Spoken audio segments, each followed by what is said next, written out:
l'arme de Dieu afin de tenir ferme contre les manœuvres du diable. Car je n'ai pas à lutter contre la chair et le sang, mais contre les principautés, mais contre les pouvoirs, contre les dominateurs des ténèbres ici-bas, contre les esprits du malin dans le lieu céleste.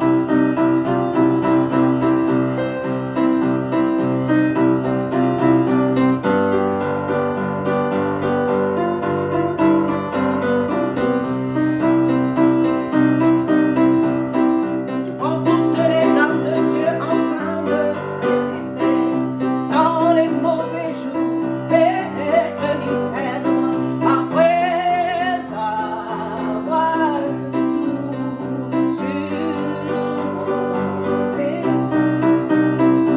À mes reins, la vérité pour ceinture.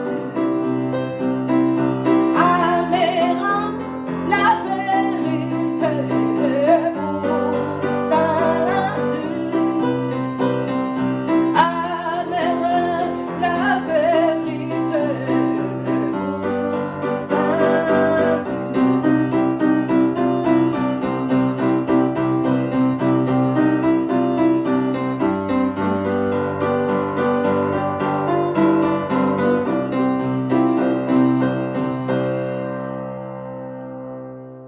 Shalom à tous, shalom à toutes.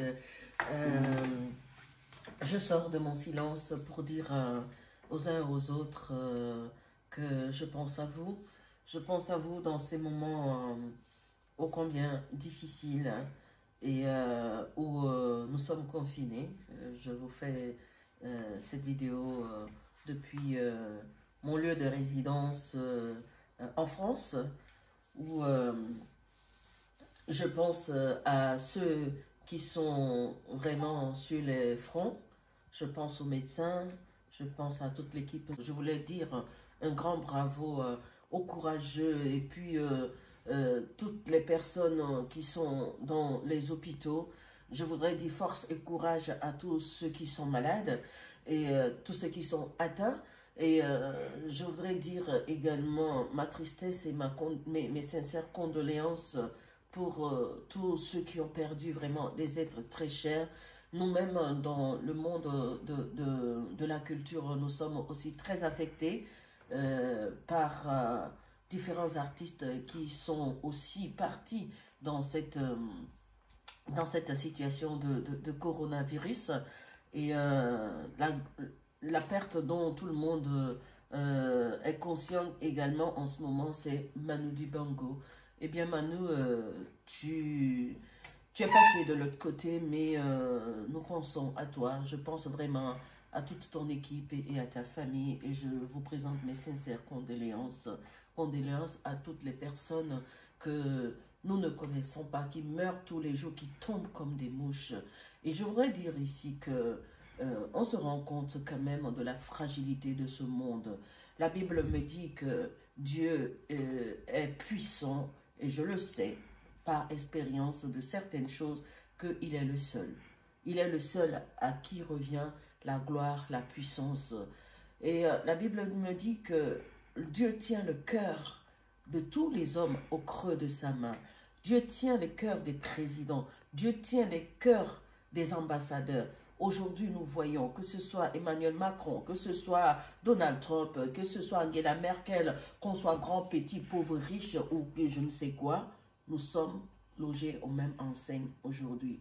Et dans cette situation qui doit nous interpeller, à qui la gloire, à qui la puissance, personne n'est glorifié dans cette situation qui dépasse l'entendement du monde entier. Alors, je vous invite tous à plier genoux. Le président Emmanuel Macron, si vous m'entendez, pliez genoux, priez pour notre pays. Nous, en tant que citoyens, nous faisons autant. Et je crois quand même que la France a besoin de l'amour, de la compassion, du pardon et de notre Père céleste. Alors, nous respectons nos autorités. La Bible me dit que toute personne élevée en dignité est honorée et respectée. Alors, le peuple de la France respecte les consignes qui ont été données parce que, cher président, vous êtes élevé en dignité. Le gouvernement, je vous envoie tous mes encouragements. Mais à notre tour, dans le monde spirituel, nous vous exhortons, nous vous proposons, nous vous suggérons de plier aussi genoux et de respecter l'autorité qui est au-dessus de nous, c'est-à-dire Dieu. Alors, beaucoup m'ont écrit se demandant comment j'allais pour prendre mes nouvelles, le temps de confinement, sachant bien que je suis en France. Je voudrais vous rassurer ici que Dieu me fait grâce. Moi et ma famille, nous portons bien. Certains aspects de nos vies, de nos quotidiens que nous avons oubliés, c'est-à-dire l'harmonie familiale, s'occuper de sa maison, s'occuper de soi, se poser, se reposer également. Et on se rend quand même compte qu'on est fatigué aussi par moment, que le temps, un point d'arrêt, un point d'ordre est important. Et puis être simplement aussi en communion, non seulement avec la famille, mais avec la nature, avec la création. J'ai une forte pensée pour toutes les personnes qui vivent dans un appartement où on est confiné pendant des jours, mais on ne peut même pas sortir. Ceux qui n'ont même pas de balcon. Je parle précisément à ceux qui sont à Paris, que je sais que la plupart des personnes sont en appartement. Dieu m'a fait grâce. Je peux être à la maison, je peux aller dans la cour, les enfants peuvent taper dans le ballon dehors, mais je pense vraiment à ces choses-là. Et opportunité, occasion de plus à penser à ceux qui sont en souffrance, ceux qui sont en prison, ceux qui sont enfermés, condamnés toute leur vie en prison. Imaginez un peu ce que les gens vivent dans les prisons. Alors Dieu nous interpelle. Dieu nous interpelle à ce que nous prenions conscience qu'il n'y a aucune puissance au-dessus de Dieu et d'avoir un cœur d'amour, un cœur aimant, d'être humble et de sortir de l'égoïsme et de l'orgueil. Parce que nous sommes tous logés au même enseigne. Que le Seigneur vous protège et qu'il vous garde. Nous sommes dans Dieu et partout. Je me suis rendue aussi en solidarité avec ces 3 jours de jeûne qui est lancé dans le monde entier pour crier à Dieu, reconnaître sa souveraineté, l'élever et dire et lui demander sa grâce et sa faveur afin que cette épidémie soit arrêtée, chassée et dégagée du monde afin que les hommes et les femmes puissent retrouver la santé et la paix. Alors du coup ce matin, dans ces temps de confinement, donc je suis en train de composer vraiment beaucoup en ce moment, mais sur la base de la parole biblique que le Seigneur m'a orienté. Et là, je vais vous parler des armes. Nous sommes dans Éphésiens, je crois Éphésiens 6 ou 5. Dans les temps difficiles, le Seigneur nous a donné sa parole. Sa parole, il envoya sa parole et sa parole les guérit. Prenez les armes spirituelles. Même si nous prions en ce moment, nous jeûnons en ce moment, nous demandons la faveur de Dieu en ce moment, sa grâce, sa miséricorde, afin qu'il nous protège, qu'il nous garde, qu'il nous sauve de cette situation. Mais anticipez, le Seigneur m'a mis à cœur de vous dire, anticipez la fin de cette épidémie.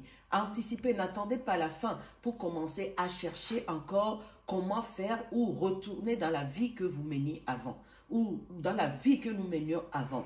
Les acquis que nous avons dans cette situation, qui sont précieuses pour nos familles, pour notre propre santé, pour l'humanité, nous devons préserver ces acquis-là. Alors le Seigneur me charge de vous dire ce matin, prenez les armes spirituelles.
pas contre la chair et contre le sang.